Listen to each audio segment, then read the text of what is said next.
There's a lot of detailed features here on the G-Self Gundam. Parts of the kit that I'm noticing here, especially on the inside of the shield, outside of the shield. Clearly we're not going to be using this. Most notably around the legs, this weird feature that's on the side of the leg.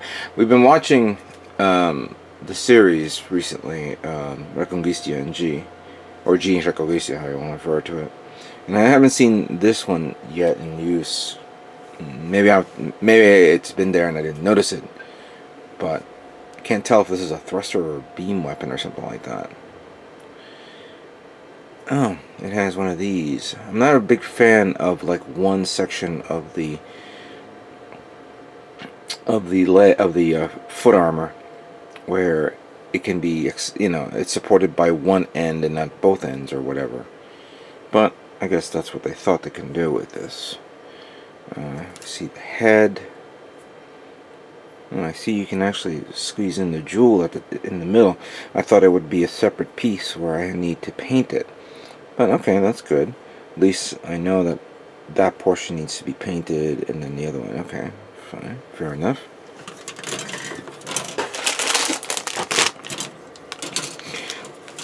Now, of course, we're going to review what parts it needs to be assembled and painted, and what doesn't need to be assembled.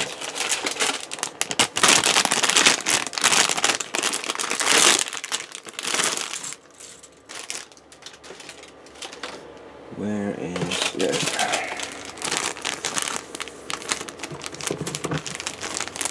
I mean, it's a small kit either way. I would like to see, I mean, clearly, sooner or later, Bandai will release a Master Grade. Clearly not going to be this calendar year. It'll be, you know, next year. But how they will tackle the features of this would be interesting. It'll be interesting to see.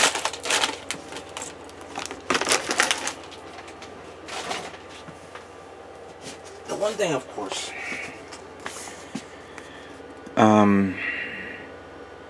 would be, of course, how I'm going to panel line it. I really like how the blue, you know, brings out the kit a bit here. But, yeah, these are things that I need to review and figure out. So, let me just begin removing these parts, cleaning them up for preparing.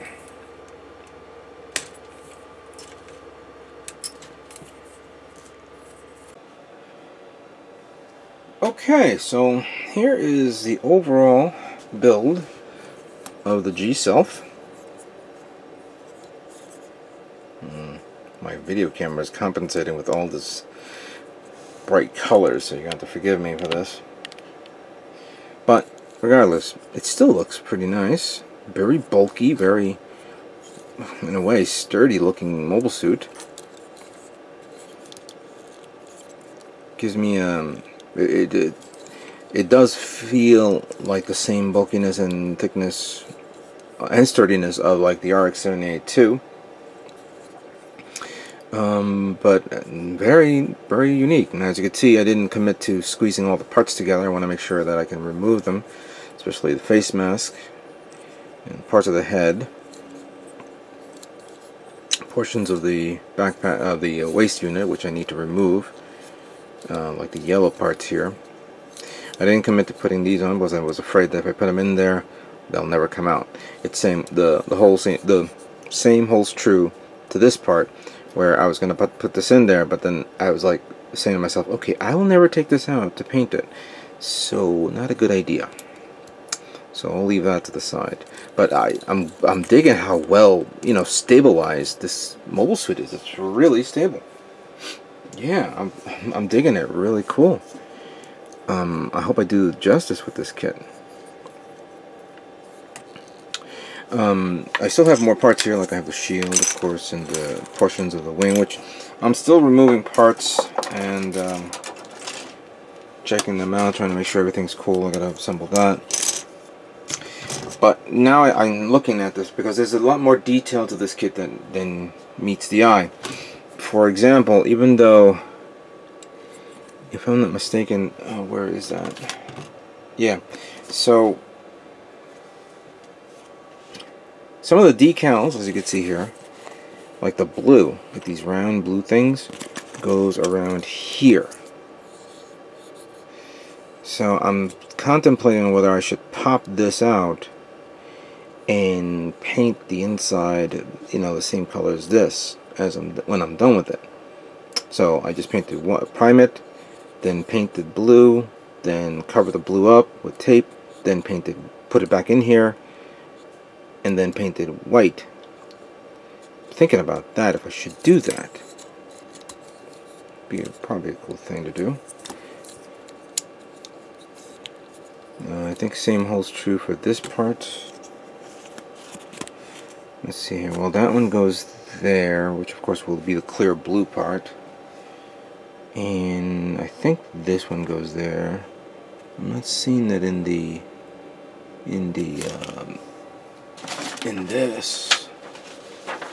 Let's put it back here.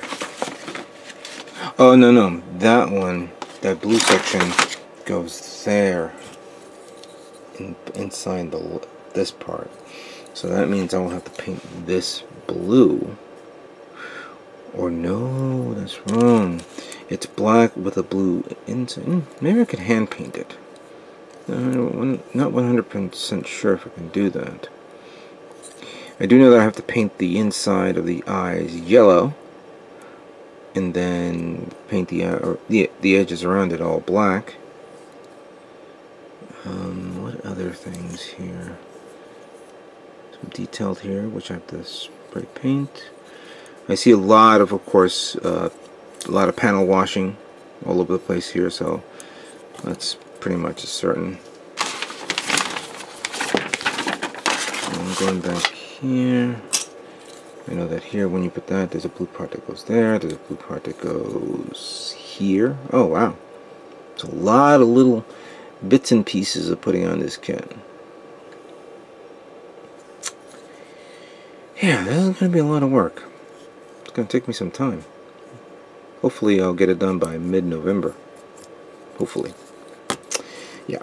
So, I hope you guys are going to like this. I mean, I did mention it before. I got the normal red here for the red parts.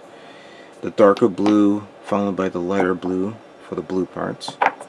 The dark gray for the gray parts, and then the white, I should actually put to the side. Here's some white here. Normal white, no big deal. This would just basically be all the, you know, the basic colors that's required for this. So yep, pretty cool. All right, let's begin priming. First, let me finish with, you know, cleaning up the rest of the parts. Assembling it, of course, testing it out, see which one needs to be painted as a whole or separate, and then we begin priming and then painting. Alright, so here are some of the parts, well, pretty much here are all the parts of my Gundam G Self removed and prepared. Some of these parts I had, of course, like I always do, I try to assemble them in a way where it doesn't affect the quality of the paint when I paint it. As you can see here in the leg, the shoulder is pretty simple. I don't have to worry about taking this apart, as well as the wings, which of course once I spray, I think it'll still retain. Yeah, it'll still retain everything. I won't lose nothing if I open or close it. The inner frame parts is pretty simple to do, as you see here. I always gotta remind myself to cut these things in half. They're way too high, especially if I want to record this on film. So again, I like to apologize for that. The inner body, of course, is going to be all red, so I had to take the whole thing apart. The one thing, of course, that I do remember, and I think that we discussed this before, like parts like these, which the design, of course, is the leading edge around it is another color, and then you have the inside white. I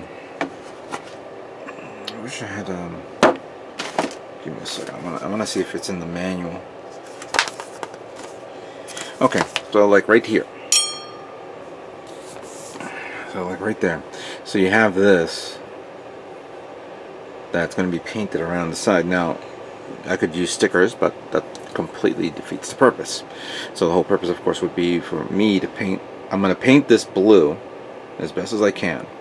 Then once it's nice and colored and it's set properly, I'm going to then cover it up with masking tape. Not this, even though it would have been perfect for that. The adhesive of that would damage the paint. So I will cover it up with normal masking tape and then repaint over it white. That'll probably be a good idea to do that. And as you can hear, it's pretty windy today.